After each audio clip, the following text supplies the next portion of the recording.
నమస్కారం. ఏరువాక బులెటిన్ కు స్వాగతం. ముందుగా ముఖ్యాంశాలు. ఎండిపోయిన బోరుబావుల్లో పునర్జీవన మార్గాలు, రైతులకు చేయూతనందిస్తున్న రిడ్స్ నిర్వాహకులు. వాతావరణాన్ని బట్టి చేపట్టాల్సిన వ్యవసాయ పనులు, వ్యవసాయ విశ్వవిద్యాలయం అందిస్తున్న సూచనలు. మిరియాల పంట సాగులో అనుసరించే పద్ధతులు, వాణిజ్యపరంగా పండిస్తే రైతులకు మంచి లాభాలు. క్యారెట్ పంట సాగులో తీసుకోవాల్సిన జాగ్రత్తలు, మెలకువలు పాటిస్తే ఆశించిన దిగుబడులు.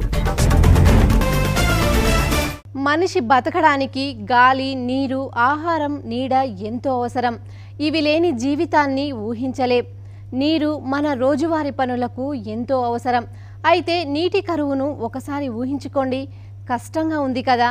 కానీ ఇలాంటి కరువు పరిస్థితుల్లో కూడా వ్యవసాయాన్ని సాధించి చూపుతున్నారు కోటంక పల్లెవాసులు. వారి జీవిత అనుభవాలేంటో ఇప్పుడు తెలుసుకుందాం.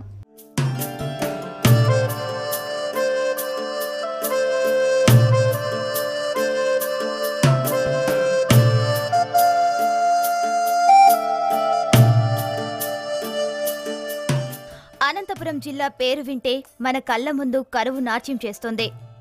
దేశంలోని అతి వేగంగా ఎడారిగా మారుతున్న ప్రాంతం అనంతపురం.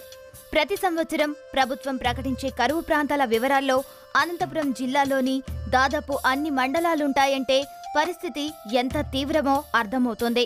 వాన పడితేనే ఇక్కడ పంటలు, కానీ ప్రతి 5 సంవత్సరాల్లో 3 సంవత్సరాలు ఇక్కడ వర్షం ఉండదు. ఈ జిల్లాలో కంప చెట్లు, కొండలు, గుట్టలు ఇవే ప్రధానంగా మనకు కనిపిస్తాయి. చినుకు పడదు, పంట తడవదు. కరువుతో ఇక్కడ ప్రజలు వలసబాట పడుతున్నారు. ఇంతటి కరువు పరిస్థితిలో కూడా అనంతపురం జిల్లా గార్లెదిన్నె మండలం కోటంక గ్రామ రైతులు ఎంతో ఆత్మస్థైర్యంతో నేలరాలిన చినుకుని సంరక్షించుకొని నీటిధారగా మార్చుకున్నారు. కరువుతో బతుకు ఛిద్రమైన పల్లె మీద ప్రేమతో రోజులు వెళ్లదీస్తున్న ఇక్కడి రైతులకు రిడ్స్ అనే స్వచ్ఛంద సంస్థ ఒక వరంలా మారింది. 2011 సంవత్సరంలో ఈ గ్రామంలో తాగునీటికి కూడా కటకటలాడాల్సిన పరిస్థితి. సుస్థిర భూగర్భ జల నీటి యాజమాన్య విధానంతో రిడ్స్ సంస్థ నిర్వాహకులు రైతులకు సాగునీరు, తాగునీరు అందిస్తున్నారు. రాళ్లు తేలిన నేలలను కడుపు నింపే వరిచేలుగా, కాయగూరలు పండించే పొలాలుగా మారుస్తున్నారు. ఈ సంస్థ అందించిన సాంకేతిక విధానంతో ఎండిపోయిన బోరుబావులు, నీటి కుంటలు, బావులు తిరిగి జీవం పోసుకుంటున్నాయి. ఈ సుగం ప్రాజెక్టుకి చైర్మన్ నేను. మా గ్రామంలో 2011లో ఈ సుగం ప్రాజెక్టు రావడము, మా వచ్చినప్పుడు మాత్రం చాలా మా ఊరు భూగర్భ జలాలు చాలా అడుగంటిపోయి నీళ్లు చాలా తాగడానికి, బావుల్లో బోర్లో నీరు చేయడానికి చాలా ఇబ్బంది పడుతూ ఉండము. ఈ సుగం ప్రాజెక్టు వాళ్ళు వచ్చి అంటే ఏంటంటే రీడ్స్ స్వచ్ఛంద సంస్థ వాళ్ళకి ఇచ్చి మా గ్రామాన్ని ఎంపిక చేయడం జరిగింది. వాళ్ళు కూడా మా గ్రామాన్ని ఎంపిక చేయాలంటే కూడా మిగతా గ్రామాల్లోకి దీన్ని తేడా చేసి ఇది పూర్తిగా మెట్ట ప్రాంతము, ఇది భూగర్భ జలాలు చాలా అడగంటిపోవడం వల్ల ఈ గ్రామాన్ని ఎంపిక చేయడం జరిగింది. సుస్థిర భూగర్భ నీటి యాజమాన్య విధానాన్ని రిడ్స్ సంస్థ ప్రాజెక్టు డైరెక్టర్ కృష్ణప్ప ప్రయోగాత్మకంగా కోటంక గ్రామంలో అమలు చేశారు. సుగం ప్రాజెక్టు కింద చేపట్టిన ఈ కార్యక్రమానికి గ్రామస్తులు మొదట 2 లక్షల డిపాజిట్ చేయాలి. నీరు పెంచు, నీరు పంచు అనే విధానం కింద తోటి రైతులకు కూడా నీరందించాలి. ఊరందరికీ తాగునీరు అందేలా సహకరించుకోవాలి. గ్రామంలో పారిశుధ్యాన్ని పాటించాలి. ఈ ప్రాజెక్టు కింద కోటంక, మట్లగొంది గ్రామ ప్రజలు సిద్ధపడ్డారు. కోటంకలో గ్రామ పంచాయతీ బోరుబావి ఉంది. నీరు కరువై ఆ బావి ప్రయోజనం లేకుండా ఉండేది. ప్రజల ఇబ్బందులు గమనించిన రిడ్స్ సంస్థ భూగర్భ నీటిని అభివృద్ధి చేసేందుకు శ్రీకారం చుట్టింది. అత్యల్ప వర్షపాతం తక్కువ ఉన్నటువంటి జిల్లా, 2వ స్థానము అనంతపురం జిల్లా. ఈ జిల్లా వ్యవసాయం అంతా కూడాను ఎక్కువగా భూగర్భ జలాల నుంచే వ్యవసాయం చేస్తున్నారు. దాదాపు ఈ జిల్లాలో 1,20,000 బోర్లు ఇప్పటికే తవ్వడం జరిగింది. ఈ 3 సంవత్సరాల నుంచి కూడాను మెట్ట పంట సరిగ్గా లేకపోవడంతో రైతులంతా కూడాను మెట్ట ప్రాంతంలో కూడా బోర్లు వేసుకునేటువంటి కల్చరు ఆ యొక్క అభిప్రాయానికి వచ్చారు. కాబట్టి సో వాటిని మనము సుస్థిరం చేయాలంటే మాత్రము మరి ఈ జిల్లాలో ఎక్కడ పడితే అక్కడ నీళ్ళని మనము నిలుపుదల చేసుకోవాలి, భూమిలోకి పంపించాలి. భూగర్భ జలాల్ని అభివృద్ధి చేసేందుకు వర్షం నీరు వృధా పోకుండా చినుకు వడిసి పట్టారు. దీనికోసం బోరుబావి కేసింగు చుట్టూ 10 అడుగుల లోతు తవ్వారు. తవ్వేటప్పుడు భూమిలోకి కేసింగ్ జారిపోకుండా ఒక క్లిప్పును అమర్చారు. కేసింగ్ అడుగు పైభాగం వరకు పైపుకు చిన్న చిన్న రంధ్రాలు చేస్తారు. వాటిలో మట్టి, ఇసుక, రాళ్లు పడకుండా రంధ్రాలు వేసిన పైపుకు దృఢంగా ఉండే దోమతెరను గట్టిగా చుడతారు. భూమిలోకి వడిసి పట్టిన నీటిని కేసింగ్ పైపు నుంచి బోరుబావిలోకి ఇంకేటట్లు చేస్తారు. తర్వాత 10 అడుగులు తవ్విన గుంతలోకి ముందుగా పెద్ద రాళ్లను వేస్తారు. ఆ తర్వాత రాళ్లను 2 వరుసలుగా పెడతారు. చివరకు కంకరను పోస్తారు. నీరు ఇంకెందుకు అనువుగా కేసింగ్ దోమతెరను అమర్చాలి. దీనిపైన ఇసుకను 2 అడుగుల మందంలో కప్పాలి. ఈ మొత్తం విధానం బోరుబావుల నీటి పునరుద్ధరణకు తోడ్పడే విధంగా రూపొందిస్తారు. సుస్థిర భూగర్భ నీటి యాజమాన్య విధానం వల్ల కోటంక గ్రామంలో నిరుపయోగంగా ఉన్న బోరుబావి వినియోగంలోకి వచ్చింది. వర్షం నీరు భూమిలోకి ఇంకి ప్రజలకు నీరందించే భూగర్భ జలంగా తయారైంది. ఈ పథకంతో స్ఫూర్తి పొందిన బోయ రామాంజనేయులు ఈ బోరుబావి విధానాన్ని అమలుపరిచాడు. ఫలితంగా నీటి ఊర పెరిగింది. ఆయనకున్న 5 ఎకరాల్లో వేరుశెనగ, మిరప పంటలు పండించాడు. ఇక్కడికే అంటే ఫస్ట్లో అనేది మామూలుగా 2-3-4 బోర్లు వేసినా ఏదో ఇంచు అర్ధించు అట్లా 1.5 ఇంచు అట్లా పడినాయి. ఆ పడిన తర్వాత మనం ఇట్లే బోర్లు వేసుకుంటూ పోతే మనకి ఎట్లా ఇబ్బంది అనే ఉద్దేశంతోనే ఇంకా బోర్లు వేస్తే ఇంక ఎన్ని బోర్లు వేసేది ఏం కథ, అప్పటికి చాలా ఇబ్బంది అయిపోయింది. మనకి అయిపోయిన తర్వాత ఇప్పుడు 2011లో వీళ్ళు రీల్స్లో వచ్చారు. ఒక అడుగు ఈడ్చిపెట్టి అడుగున 10 అడుగులు తీసింటాం గుంత, ఒక అడుగు ఈడ్చిపెట్టేసి 1 మీటర్ అంటే 3 అడుగుల లోపల 20 దానికి ఒక చిటికి నీళ్ళంత బొక్క బొక్కలు ఆ బొక్కలు వేసిన తర్వాత దానికి మళ్ళీ నెట్టు జాలరీ, ఆ జాలరీ ఒక చుట్టు కానీ 2 చుట్టు కానీ అది ఏదైనా గలీజ్ కానీ దుమ్ము కానీ చిన్న చిన్న రాయి కానీ బోర్లోకి పోకోకుండా దానికి జాలరీ అంతా చుట్టు పారేస్తాం. గతంలో పంట పూర్తి కాగానే ఈయన బోరిబావిలో నీరు అయిపోయేది. ఇప్పుడు వేసవిలో కూడా నీరుండడంతో పంటలు వేసుకుంటున్నాడు. తన పొలమే కాకుండా 3 ఎకరాల పొలం కౌలుకు తీసుకొని ఇదే నీటితో సాగు చేస్తున్నాడు. ఒకే పంట వేయకుండా పంట మార్పిడి చేసుకుంటూ నీటి పొదుపుతో అధిక దిగుబడులు సాధిస్తున్నానని రామాంజనేయులు ఆనందం వ్యక్తం చేశాడు. ఊరిలోని రైతులకు ఆదర్శంగా నిలిచాడు. వర్షాధారం లేక కరువు కొరల్లో చిక్కుకున్నటువంటి అనంత రైతులు ఒక స్పష్టమైన విధానాన్ని అనుసరించడం వల్ల, ప్రధానంగా సుస్థిర భూగర్భ జల నీటి యాజమాన్య విధానాన్ని పాటించడం వల్ల ఖచ్చితమైనటువంటి పద్ధతిలో పంటలను పండించుకోవచ్చు అనేటువంటి విధానాన్ని అనంతపురం జిల్లా కోటంక రైతు ఒక ప్రయోగాత్మక విధానం ద్వారా స్పష్టం చేశాడు. ఈ విధానాన్ని అనుసరించడం వల్ల అనంతపురం జిల్లాను కరువు నుంచి తరిమి కొట్టవచ్చని ఇక్కడ నిరూపించాడు. కెమెరామెన్ చంద్రమోహన్ రెడ్డితో రసూల్, 99% టీవీ, అనంతపురం జిల్లా కోటంక.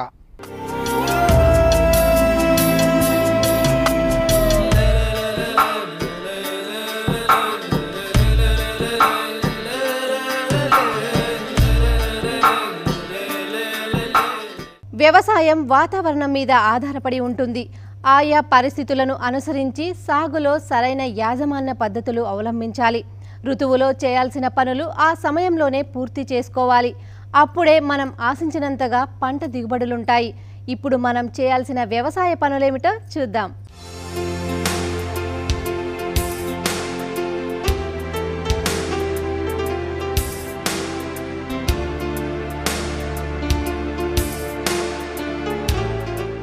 నాలుగు రోజులుగా ఉత్తర తెలంగాణ జిల్లాల్లో తేలికపాటి నుంచి ఓ మోస్తరు వర్షాలు పడ్డాయి. అలాగే దక్షిణ తెలంగాణలో అక్కడక్కడ తేలికపాటి వానలు కురిశాయి. పగటి ఉష్ణోగ్రతలు 27 నుంచి 37 డిగ్రీల సెల్సియస్, రాత్రి ఉష్ణోగ్రతలు 21 నుంచి 26 డిగ్రీల సెల్సియస్గా నమోదయ్యాయి. రాబోయే 5 రోజుల్లో తెలంగాణ రాష్ట్రంలో అక్కడక్కడ తేలికపాటి వర్షాలు పడే అవకాశం ఉందని వాతావరణ శాఖ తెలిపింది. కోస్తాంధ్ర జిల్లాలో తేలికపాటి వర్షాలు పడ్డాయి. రాయలసీమ జిల్లాలో వాతావరణం పొడిగా ఉంది.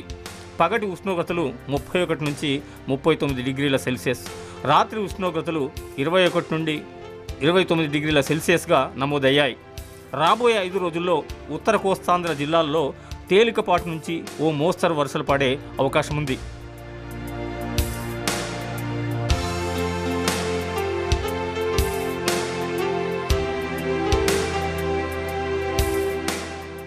ఈ వాతావరణ పరిస్థితిలో ముందుగా విత్తుకున్న వర్షాధార పంటలకు ప్రస్తుతం పడిన వర్షాలను ఉపయోగించుకొని మొదటి దఫా పైపాటి ఎరువులు వేసుకోవాలి. వర్షాధార పంటలైన ఆముదం, పొద్దుతిరుగుడు, కంది పంటలను విత్తుకోవడం పూర్తి చేసుకోవాలి. విత్తనం నుంచి సంక్రమించే తెగుళ్లను అరికట్టడానికి తెగుళ్ల మందులతో విత్తన శుద్ధి చేసుకోవాలి.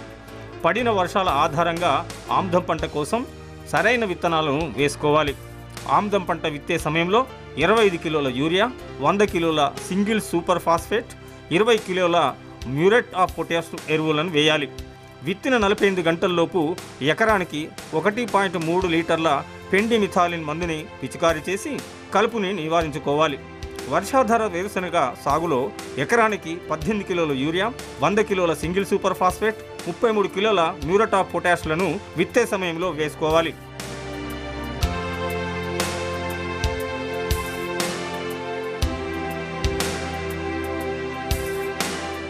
ప్రస్తుతం పడిన వర్షాల ఆధారంగా 20 నుంచి 25 రోజుల పత్తి పైరుకి ఎకరానికి 30 నుంచి 35 కిలోల యూరియా, 10 కిలోల మ్యూరేట్ ఆఫ్ పొటాష్ పైపాటుగా వేసుకోవాలి. మొక్కజొన్న నాటిన 25 నుంచి 30 రోజులకు పైపాటుగా ఎకరానికి 45 నుంచి 50 కిలోల యూరియా వేసుకోవాలి.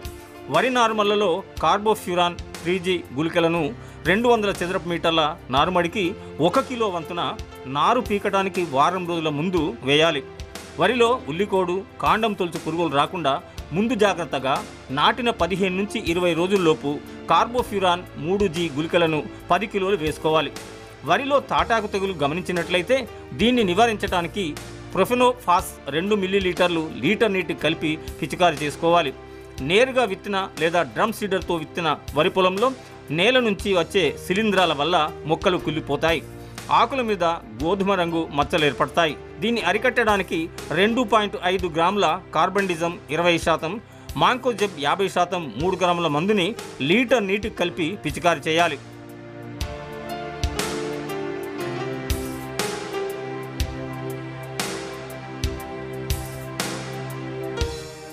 పత్తి పంటలో పిండి నల్లిని గమనించినట్లయితే దాన్ని అరికట్టడానికి పొలం గట్లపై ఉన్న కలుపు మొక్కలను తొలగించాలి.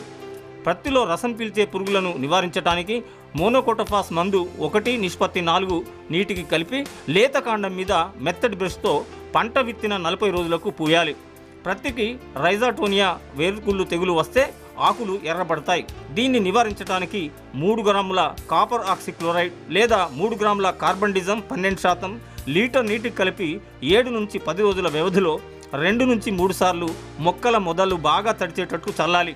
మొక్కజొన్నకు కాండం తొలుచు పురుగు ఆశించినట్లయితే దీన్ని అరికట్టడానికి 15 రోజుల వయసు ఉన్న మొక్కలకు 0.3 క్లోరామ్ ట్రానిలిప్రోల్ని లీటర్ నీటికి కలిపి పిచికారీ చేయాలి. ఆ తర్వాత దశలో ఆశిస్తే కార్బోఫ్యూరాన్ 3G గుళికలు ఎకరానికి 4 కిలోల వంతున ఆకుల సుడుల్లో వేయాలి.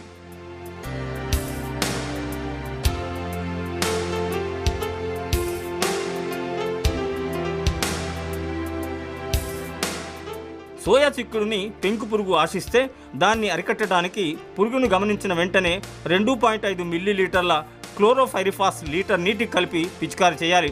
పల్లాకు తెగులు వస్తే తెగులుని వ్యాప్తి చేసే దోమని అరికట్టాలి. దీని నివారణకు 1.5 మిల్లీలీటర్ల రైజోఫాస్ లీటర్ నీటికి కలిపి పిచికారీ చేయాలి. ఇక టమాటా, వంగ, మిరప నార్మళ్లు పోసుకోవాలి. నీటి వసతి ఉన్న ప్రాంతాల్లో బెండ, చిక్కుడు వంటి తీగ జాతి కూరగాయలు విత్తుకోవచ్చు. నార్మళ్లలో రసం పీల్చే పురుగులు వస్తే డైమిథోయేట్ 2 మిల్లీలీటర్లు, అసిఫేట్ 1.5 గ్రాములు లీటర్ నీటికి కలిపి పిచికారీ చేయాలి.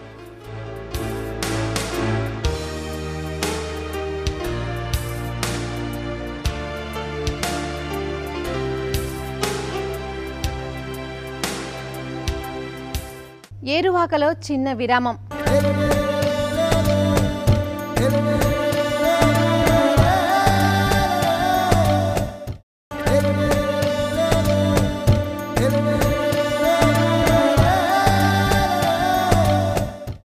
ఏరువాకకు తిరిగి స్వాగతం. ఓ పంట గింజల కోసం పెద్ద యుద్ధాలు జరిగాయి. ఆ గింజల కోసమని వచ్చిన తెల్లోడు దేశాన్ని ఆక్రమించి 400 ఏళ్లు మనలను బానిసలను చేశాడు. వ్యాపారం పేరుతో వచ్చినవాడు మన సర్వస్వం దోచుకుపోయాడు. ఆ పంటకు అంత చరిత్ర ఉంది. ఆ పంట గింజలకు ప్రపంచవ్యాప్తంగా చాలా డిమాండ్ ఉంది. మార్కెట్లో ఆ గింజలకు అత్యధిక ధర పలుకుతుంది. ఆ పంటను సాగు చేసుకుంటే ఆర్థికంగా బాగా కలిసి వస్తుంది. ఆ పంట ఏంటో, దాని సాగు బాగోగులేంటో ఇప్పుడు చూద్దాం.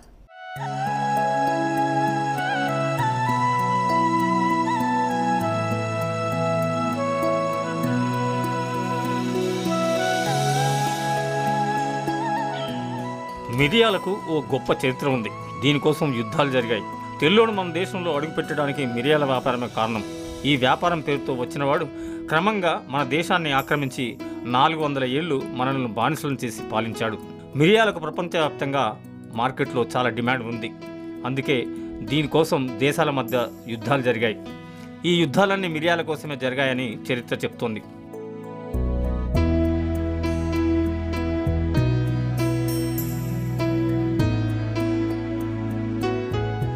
మిరియాల మొక్క బహువార్షిక తీగ జాతికి చెందింది. ఎండిన మిరియాలను నల్ల మిరియాలని, పై చర్మం తీసి ఎండబెట్టిన వాటిని తెల్ల మిరియాలని అంటారు.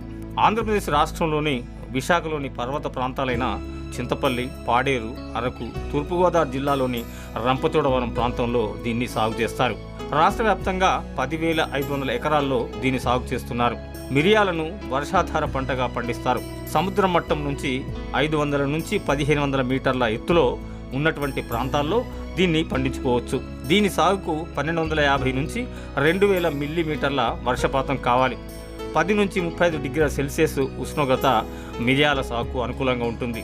నీరు ఇంకిపోయే ఎర్ర లేటరైట్ నేలలు మిరియాల సాగుకు అనుకూలంగా ఉంటాయి. మిరియాల్లో అనేక రకాలు మనకు అందుబాటులో ఉన్నాయి. పన్నీయూర్ 1 రకం ఎకరాకు 500 కిలోల దిగుబడినిచ్చే హైబ్రిడ్ వంగడం. దీని ఆకులు వెడల్పుగా, గుత్తులు పొడుగా ఉంటాయి. ఒక్కో గుత్తిలో 125 గింజలుంటాయి. ఇది నీడను తట్టుకోలేదు. ఫైటోప్తెరా వంటి కుళ్ళు తెగులు సోకే అవకాశం ఉంది. దీని రికవరీ శాతం 35. మిరియాల్లో మరో రకం పన్నీయూర్ 2. ఇది ఎకరాకు 1000 కిలోల దిగుబడినిస్తుంది. దీని ఆకులు వెడల్పుగా ఉండి గుత్తులు సుమారు 12 సెంటీమీటర్ల పొడుగుంటాయి. ఒక్కో గుత్తికి 45 గింజలుంటాయి. రికవరీ శాతం 35.7. మిరియాల్లో పన్నీయూర్ 3 ఎకరానికి 800 కిలో దిగుబడినిచ్చే హైబ్రిడ్ రకం. దీని గుత్తులు పొడవుగా ఉండి ఒక్కో గుత్తిలో 68 గింజలుంటాయి. దీని రికవరీ శాతం 27.8 ఉంటుంది. మిరియాల్లో శ్రీకర, శుభకర అనే రకాలు కూడా అందుబాటులో ఉన్నాయి.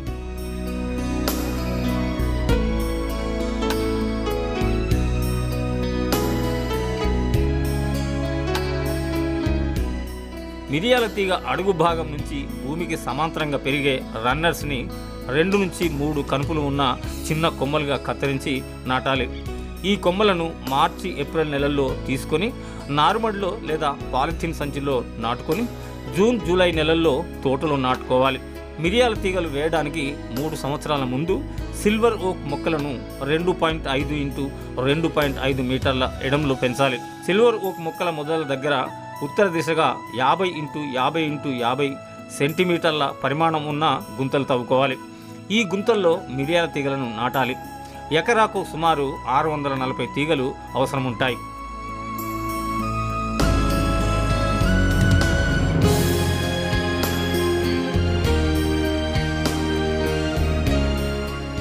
మిరియాల పంటలో ప్రతి తీగకు 10 కిలోల పశువుల ఎరువుతో పాటు 100 గ్రాముల నత్రజని, 40 గ్రాముల భాస్వరం, 140 గ్రాముల పొటాషియంనిచ్చే ఎరువులను వేసుకోవాలి. ఈ ఎరువులను సంవత్సరంలో 2 దఫాలుగా, అంటే మే నెలలో సగభాగం, మిగిలిన ఎరువు ఆగస్టు నుంచి సెప్టెంబర్ నెలలో వేసుకోవాలి. సిఫారసు చేసిన ఎరువుల్లో పావు వంతు మొదటి సంవత్సరం, సగం రెండవ సంవత్సరం, 30వ భాగం 3 సంవత్సరాల వయసు వచ్చిన తీగలకు వేయాలి. కొత్తగా నాటిన మిరియాల మొక్కలకు 2 రోజులకు ఒకసారి నీరు పెట్టాలి. 3 సంవత్సరాల వయసు పైబడిన మొక్కలకు నవంబర్ నుంచి తొలకరి వర్షాల వరకు నీటి తడులు ఇవ్వాలి. మొక్కల చుట్టూ 75 సెంటీమీటర్ల వ్యాసార్థంలో తయారు చేసినటువంటి పాదుల్లోనే నీరు పెట్టాలి. దీనివల్ల 50% దిగుబడి పెరుగుతుంది. ఎండాకాలంలో మొక్క చుట్టూ ఉన్న పాదుని ఎండిన ఆకులతో మల్చింగ్ చేయాలి.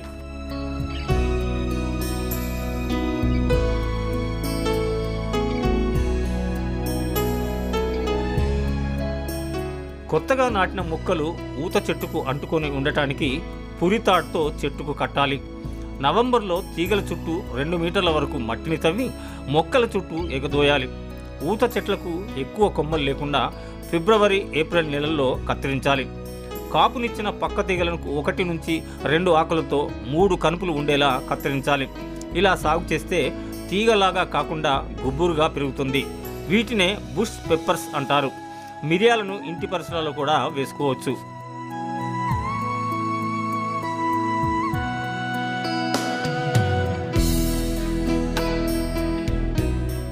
మిరియాల సాగులో కొన్ని సమస్యలుంటాయి.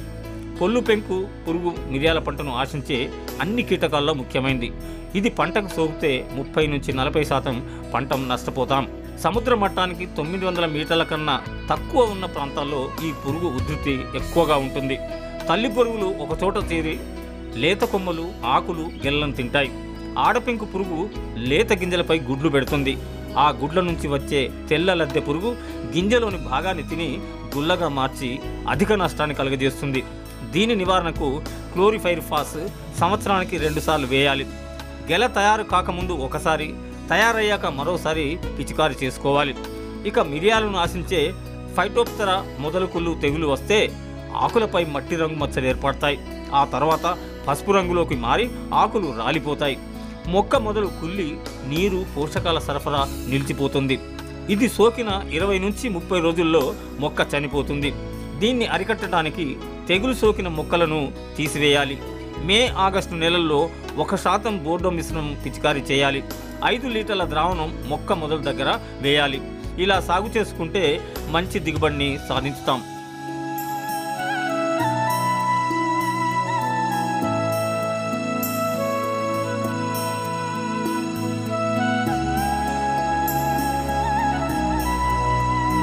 కూరగాయల్లో బలమైన పోషక పదార్థాలున్న క్యారెట్ని పండించుకుంటే లాభాలు అధికంగా వస్తాయి.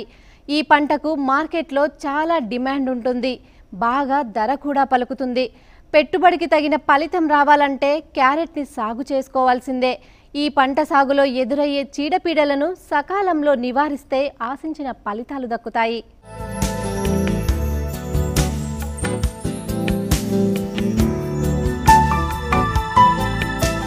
ముఖ్యమైన కూరగాయల్లో క్యారెట్ అగ్రస్థానంలో ఉంటుంది.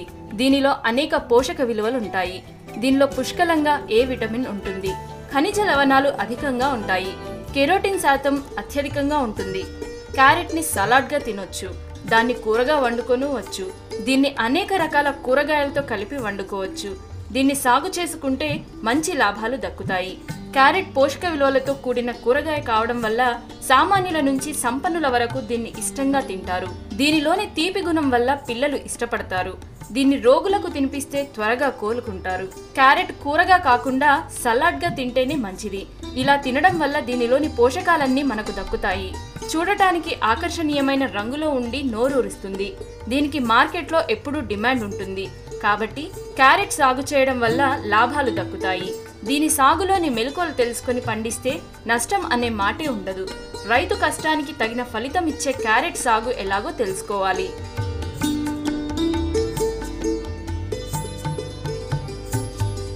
దుంపలు ఎన్ని ఉన్నా క్యారెట్ని మించింది లేదని చెప్పొచ్చు. ఇది చల్లని వాతావరణంలో పండించే దుంప పంట. అధిక ఉష్ణోగ్రతలను తట్టుకోలేదు. అధిక ఉష్ణోగ్రత ఉంటే ఇది సరైన రీతిలో పెరగదు. దీని రంగు కూడా అంతంత మాత్రంగానే ఉంటుంది. అతి తక్కువ ఉష్ణోగ్రతలు ఉంటే రంగు తక్కువగా, దుంపలు పొడవుగా ఏర్పడతాయి. నాణ్యమైన దుంపలు రావాలంటే 18 నుంచి 24 డిగ్రీల సెల్సియస్ ఉష్ణోగ్రతలు ఉండాలి. అప్పుడే క్యారెట్ మంచి రంగులో ఏర్పడి అధిక దిగుబడి దక్కుతుంది.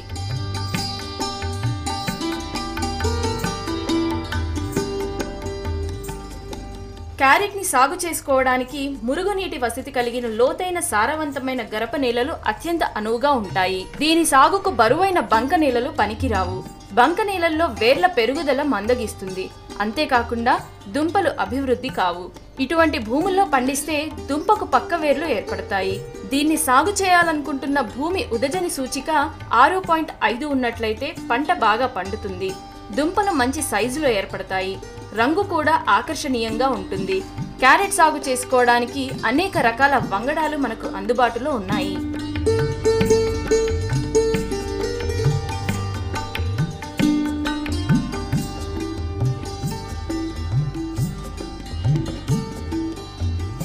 పంటలో కలుపు మొక్కలు లేకుండా చూసుకోవాలి.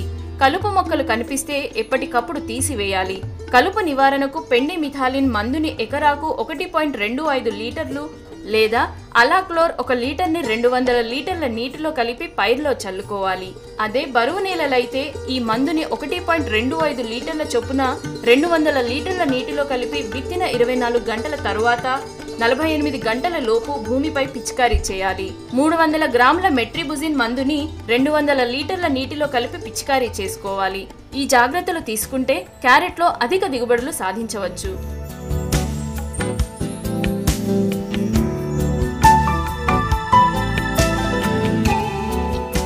ఇది ఈనాటి ఏరువాక. మరిన్ని విశేషాలతో మళ్ళీ కలుద్దాం. అంతవరకు సెలవు. నమస్కారం.